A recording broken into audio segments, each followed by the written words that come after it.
Wie könnte die Startelf von Murat Yakin für die Schweizer Nationalmannschaft bei der WM 2026 aussehen? Ja, hallo liebe Schweizer WM- und Fußballfans, willkommen zurück auf Werners Fußballecke. Ja, in knapp 2 Wochen startet für die Schweiz auch mit dem ersten Gruppenspiel gegen Katar die Fußball-Weltmeisterschaft 2026. Und genau deshalb werfen wir heute einen Blick auf die mögliche beste Startelf der Schweizer Nationalmannschaft von Murat Yakin für dieses WM-Turnier. Hier sehen wir außerdem die Gruppe B mit der Schweiz und ihren Gegnern bei dieser Weltmeisterschaft in der Vorrunde. Wenn wir auf die aktuelle FIFA-Weltranglistenplatzierung schauen, dann gehört die Schweiz auf dem Papier definitiv zu den klaren Mitfavoriten auf das Weiterkommen in dieser WM-Gruppe B. Trotzdem sollte man natürlich Bosnien-Herzegowina, Kanada und auch Katar auf keinen Fall unterschätzen. Wenn die Schweiz allerdings eine Vorrunde spielt wie in der WM-Qualifikation, unter anderem mit 4 Siegen aus 6 Spielen, dann sollte auch das neu eingeführte 16. Finale der Weltmeisterschaft absolut erreichbar sein. Und an dieser Stelle natürlich auch nochmal herzlichen Glückwunsch von meiner Seite zum 4. WM-Einzug in Folge der Schweizer Nationalmannschaft. Das ist definitiv schon mal eine starke Leistung. Mit welcher Startelf Nationaltrainer Murat Yakin bei dieser Weltmeisterschaft erfolgreich sein könnte, schauen wir uns jetzt erstmal einmal ganz genau an. Doch bevor wir loslegen, wenn ihr noch mehr WM-Prognosen rund um die Schweizer Nationalmannschaft auf Werners Fußballecke sehen möchtet, dann lasst mir gerne einen Daumen nach oben da für das Video, abonniert meinen Fußballkanal, aktiviere die Glocke und du verpasst kein Schweizer WM-Video mehr. Und damit würde ich sagen, starten wir direkt mit dem Schweizer Torwart für die WM-Startelf 2026. Im Tor steht für mich natürlich ganz klar Gregor Kobel von Borussia Dortmund. Kobel gehört zu den stärksten Torhütern Europas und hat seine Klasse auch in der WM-Qualifikation eindrucksvoll unter Beweis gestellt. Dort konnte er seinen Kasten gleich 4-mal sauber halten und war ein ganz wichtiger Rückhalt für die Schweizer Nationalmannschaft. Aber nicht nur im Nationalteam überzeugt Kobel. In dieser Bundesliga-Saison in der Fußball-Bundesliga war er der beste Torhüter der kompletten Bundesliga. Mit einer überragenden, zum Beispiel Paradenquote von knapp 73% hat er sogar die beste Quote aller Stammtorhüter der Bundesliga-Saison 25-26. Also für mich gibt es da überhaupt keine Diskussion. Die klare Schweizer Nummer 1 im WM-Tor heißt Gregor Kobel. Dann schauen wir uns jetzt erst einmal die möglichen linken und rechten Außenverteidiger an. Auf der linken Seite setze ich auf Ricardo Rodriguez von Betis Sevilla aus der spanischen La Liga. Und auf der rechten Seite auf Silvan Widmer vom Bundesligisten Mainz 05. Beide Spieler, sowohl Rodriguez als auch Widmer, standen in sämtlichen WM-Qualifikationsspielen in der Startelf der Schweiz. Gerade Ricardo Rodriguez ist mit aktuell 136 Länderspielen extrem wichtig für diese Schweizer Defensive. Damit hat er sogar die zweitmeisten Einsätze für die Nationalmannschaft hinter Granit Xhaka. Dazu überzeugte Rodriguez in der WM-Qualifikation mit einer Passquote von knapp 86%, also ein wirklich starker Wert. Silvan Widmer wiederum spielt bei Mainz häufig sogar etwas offensiver auf der rechten Seite bzw. im rechten Mittelfeld. Das spricht natürlich auch für seine Offensivqualitäten. Außerdem erreichte Widmer mit Mainz in dieser Saison immerhin das Viertelfinale der Conference League. Und gerade bei der Weltmeisterschaft ist Erfahrung in der Defensive unglaublich wichtig. Egal, ob Erfahrung in der Nationalmannschaft oder auf internationaler Bühne. Solche Spieler können in entscheidenden Momenten den Unterschied machen. Kommen wir damit zu dem möglichen Innenverteidiger der Schweiz bei dieser WM. Und da sind für mich Manuel Akanji vom italienischen Meister und Pokalsieger Inter Mailand und Nico Elvedi von Borussia Mönchengladbach absolut gesetzt. Auch Akanji und Elvedi standen während der kompletten WM-Qualifikation in der Schweizer Startelf. Beide konnten dabei sogar jeweils einen Treffer erzielen. Dazu kommen starke Passwerte. Akanji erreichte eine Passquote von 93%, Nico Elvedi sogar 94%. Gerade für Innenverteidiger sind das absolute Topwerte und ein wichtiger Faktor im modernen Fußball. Und man darf auch nicht vergessen, die Schweiz hat in 6 WM-Qualifikationsspielen gerade einmal 2 Gegentore kassiert. Damit stellte die Schweiz gemeinsam mit Spanien, das ebenfalls nur 2 Gegentore hinnehmen musste, die quasi zweitbeste Defensive der gesamten europäischen WM-Qualifikation. Nur England war mit 0 Gegentoren sogar noch etwas besser. Auch auf Vereinsebene konnte Nico Elvedi überzeugen. Für Borussia Mönchengladbach gelangen ihm in dieser Saison 2 Tore und immerhin 3 Torvorlagen. Außerdem ist er dort absoluter Stammspieler. Manuel Akanji ist ebenfalls natürlich Stammspieler bei Inter Mailand. Mit den Italienern gewann er in dieser Saison, wie vorhin schon mal erwähnt, die Meisterschaft, als auch den italienischen Pokal. Da stand Akanji in der diesjährigen Champions League-Saison 10-mal in der Startelf von Inter Mailand. Und mit einem Spieler, der bereits 158 Pflichtspiele für zum Beispiel Borussia Dortmund sowie 136 Partien für Manchester City absolviert hat, besitzt die Schweizer Nationalmannschaft einen echten Weltklasse-Verteidiger in ihren Reihen. Mit Gregor Kobel im Tor sowie Rodriguez, Widmer, Akanji und Elvedi davor hat natürlich der Nationaltrainer Murat Yakin auf jeden Fall eine extrem stabile und vor allem eine sehr erfahrene Defensive für diese Fußball-Weltmeisterschaft 2026. Ja, liebe Schweizer Fans, dann werfen wir jetzt einmal einen genaueren Blick auf das mögliche Mittelfeld der Schweizer Nationalmannschaft bei diesem WM-Turnier. Und ja, wie bei vielen anderen Nationalmannschaften auch, zählt das Mittelfeld natürlich zu den wichtigsten Mannschaftsteilen überhaupt. Der absolute Leader, Kapitän und Rekordnationalspieler der Schweiz ist natürlich Granit Xhaka vom AFC Sunderland aus der Premier League.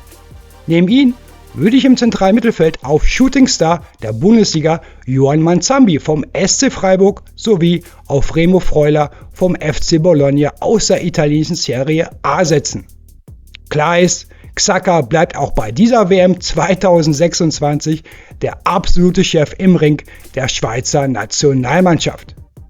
Und diese Führungsrolle übernimmt er nicht nur im Nationalteam, auch bei seinem neuen Verein Sunderland ist Xhaka mittlerweile Kapitän und das bereits seit dem ersten Spieltag in der Premier League. In der WM-Qualifikation stand Granit Xhaka natürlich in jedem Spiel in der Startelf der Schweiz. Dazu steuert er mit 2 eigenen Treffern einen wichtigen Beitrag zur erfolgreichen WM-Qualifikation bei. Und ich glaube, auf Xhaka wird es auch bei dieser Weltmeisterschaft ganz entscheidend ankommen, wie weit die Schweiz am Ende kommen kann. Wenn er sein Team genauso stark führt wie bei seinem Verein in den vergangenen Jahren, dann können sich die Schweizer Fans auf dieses WM-Turnier auf jeden Fall freuen. Mit Yoann Manzambi hat die Schweiz zudem einen echten Shootingstar der Bundesliga und mittlerweile auch des europäischen Fußballs in ihren Reihen. Manzambi war in dieser Saison einer der absoluten Unterschiedsspieler, beim SC Freiburg. Egal, ob in der Bundesliga oder auch in der Europa League, wo Freiburg sogar bis ins Finale gekommen ist, Yoann Manzambi konnte auf großer Bühne überzeugen. Insgesamt kam er in 47 Pflichtspielen für den SC Freiburg auf 7 Tore und 8 Vorlagen. Einer seiner größten Stärke ist dabei ganz klar seine Flexibilität. Zwar war das zentrale Mittelfeld in Freiburg seine Hauptposition, dort erzielte er in 28 Spielen 5 Tore und 5 Vorlagen, allerdings wurde er auch 13 Mal als hängende Sturmspitze eingesetzt und auch dort lieferte er mit 2 Toren und 3 Vorlagen starke Zahlen ab. Für die Schweizer Nationalmannschaft selbst kommt Manzambi aktuell auf 11 Länderspiele, dabei gelangen ihm bereits 3 Tore sowie eine Vorlage. Und ja, ich glaube, ihm wird auf jeden Fall die Zukunft der Schweizer Nationalmannschaft gehören. Dazu würde ich, wie bereits erwähnt, auf Remo Freuler im Mittelfeld setzen. Klar, mit 32 Jahren gehört er nicht mehr zu den jüngsten Spielern im Kader von Murat Yakin, dafür zählt er aber definitiv zu den erfahrensten Spielern der Schweizer Nationalmannschaft. Freuler ist absoluter Stammspieler beim FC Bologna und wird dort hauptsächlich im defensiven Mittelfeld eingesetzt. In dieser Saison spielte er allerdings auch 15 Mal im zentralen Mittelfeld und zeigte damit ebenfalls seine Flexibilität. Auch bei der Schweizer Nationalmannschaft stand Freuler während der WM-Qualifikation, abgesehen von seinen Verletzungspausen sowie den anschließenden Freundschaftsspielen, praktisch immer in der Startelf. Zusätzlich konnte er in dieser Saison mit 10 Europa League-Einsätzen weitere wichtige internationale Erfahrung sammeln. Deshalb wäre diese Kombination von Yohan Manzambi, Granit Xhaka und Remo Freuler für mich die beste Lösung im defensiven bzw. zentralen Mittelfeld der Schweiz bei dieser Weltmeisterschaft. Hier stimmt für mich einfach die Mischung aus defensiver Stabilität, Erfahrung und gleichzeitig auch offensiven Qualitäten, vor allem durch Yohan Manzambi. Natürlich könnte man auch mit einem defensiven und einem zentralen Mittelfeldspieler agieren und stattdessen Fabian Rieder auf der 10er-Position auflaufen lassen. Allerdings entspricht diese Formation hier bereits weitgehend dem Spielsystem, das Nationaltrainer Murat Yakin schon während der kompletten WM-Qualifikation bevorzugt hat. Deshalb würde ich persönlich am Grundsystem gar nicht so viel ändern. Und ja, liebe Schweizer WM-Fans, die nächste spannende Frage lautet natürlich: Wen würde ich bei dieser Weltmeisterschaft eigentlich auf der linken Außenbahn aufstellen? Ja, ich würde Ruben Vargas vom FC Sevilla aus der spanischen Liga setzen. Vargas stand während der kompletten WM-Qualifikation für die Schweiz in jedem Spiel in der Startelf und konnte dabei ein Tor sowie 3 Torvorlagen beisteuern. Natürlich kann Ruben Vargas auch über die rechte Seite kommen. Beim FC Sevilla wurde er in dieser Saison sogar nahezu gleichermaßen auf beiden Außenbahnen eingesetzt. Insgesamt gelangen ihm in 25 Pflichtspielen für Sevilla 3 Tore und 6 Vorlagen. Man muss allerdings auch dazu sagen, dass Vargas aufgrund einer Oberschenkelverletzung ganze 15 Spiele für Sevilla verpasst hat. Seine eigentliche Hauptposition im Laufe seiner Karriere ist jedoch die linke Außenbahn. Dort kommt er bislang auf insgesamt 130 Einsätze und konnte dabei starke 33 Tore sowie 15 Vorlagen sammeln. Allerdings muss man ebenfalls erwähnen, dass Vargas in den meisten WM-Qualifikationsspielen für die Schweiz über die rechte Seite gekommen ist. Ich würde ihn in meiner WM-Startelf aber zunächst auf der linken Außenbahn einsetzen. Über die rechte Seite würde ich dann auf N'Doye von Nottingham Forest setzen. Bei Nottingham kam N'Doye in dieser Saison 25-26 überwiegend als Rechtsaußen zum Einsatz. Insgesamt absolvierte er dort 18 Spiele auf der rechten Seite, während er lediglich 7 Mal über links eingesetzt wurde. Und was man ebenfalls nicht vergessen darf, in seinen letzten 11 Länderspielen für die Schweiz erzielte N'Doye starke 6 Tore und bereitete zusätzlich noch 3 weitere Treffer vor. Dazu sind Vargas und N'Doye im Schweizer WM-Kader auch die einzigen Spieler, die diese offensiven Außenpositionen quasi von Grund auf gelernt haben. Deshalb würde ich auf der rechten Außenbahn ganz klar N'Doye aufstellen. Dann bleibt natürlich noch eine Position übrig, der Mittelstürmer. Und dort würde ich auf jeden Fall auf Breel Embolo von Stade Rennes setzen. Embolo war mit 4 Treffern der erfolgreichste Schweizer Torschütze in der WM-Qualifikation. Auch bei Stade Rennes konnte er überzeugen und kam in 34 Saisonspielen auf 10 Tore sowie 3 Vorlagen.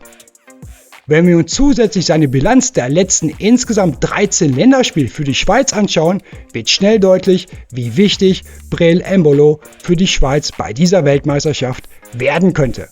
Denn in diesen 13 Spielen erzielte er starke 9 Tore. Also ja, wenn es ums Tore-Schießen geht, kann sich die Schweiz auf Breel Embolo definitiv verlassen. Und natürlich hat Murat Yakin im Sturm auch noch weitere starke Alternativen im Kader. Mit Noah Okafor, Zeki Amdouni und Cedric Itten stehen gleich 3 weitere interessante Optionen zur Verfügung. Gerade Itten konnte in dieser Saison auf sich aufmerksam machen. Für Fortuna Düsseldorf erzielte er zwar in der zweiten Bundesliga, aber dennoch starke 15 Tore in 30 Ligaspielen. Trotzdem gehe ich stark davon aus, dass Breel Embolo im ersten WM-Gruppenspiel gegen Katar auf jeden Fall in der Schweizer WM-Startelf stehen wird. Also ja, liebe Schweizer Fans, das hier wäre meine bestmögliche WM-Startelf von Nationaltrainer Murat Yakin für die Fußball-Weltmeisterschaft 2026. Hier habe ich beispielsweise auch Fabian Rieder noch einmal mit eingebaut, falls Yakin während des Turniers auf eine klassische Zählerposition setzen möchte. Außerdem verfügt die Schweiz mit Aebischer über eine weitere starke Alternative für das defensive oder zentrale Mittelfeld. Für Dennis Zakaria, der natürlich ebenfalls über jede Menge Erfahrung verfügt, dürfte es auf seiner angestammten Position im defensiven Mittelfeld allerdings nicht einfach werden, sich in die Startelf einzuspielen. Mit Sow vom FC Sevilla hat Murat Yakin zudem noch eine weitere interessante Option für das zentrale Mittelfeld während dieser Weltmeisterschaft. Und natürlich darf man auch Christian Fasnacht von den Young Boys Bern nicht vergessen. Für Young Boys Bern spielt er eine überragende Saison und konnte starke 19 Tore sowie 7 Vorlagen beisteuern. Allerdings muss man auch sagen, dass Fasnacht in den vergangenen Jahren nur selten für die Schweizer Nationalmannschaft zum Einsatz gekommen ist. Ja, liebe Schweizer Fans, jetzt seid ihr gefragt. Wie würdet ihr die Schweiz bei dieser WM 2026 aufstellen? Schreibt mir eure persönliche Startelf unbedingt unten in die Kommentare. Und dann heißt es natürlich Daumen drücken für das erste WM-Gruppenspiel der Schweiz gegen Katar. Bleibt sportlich, genießt die Weltmeisterschaft und wir sehen uns beim nächsten Schweizer WM-Prognose-Video hier auf Werners Fußballecke. Also bis dann. Tschüss.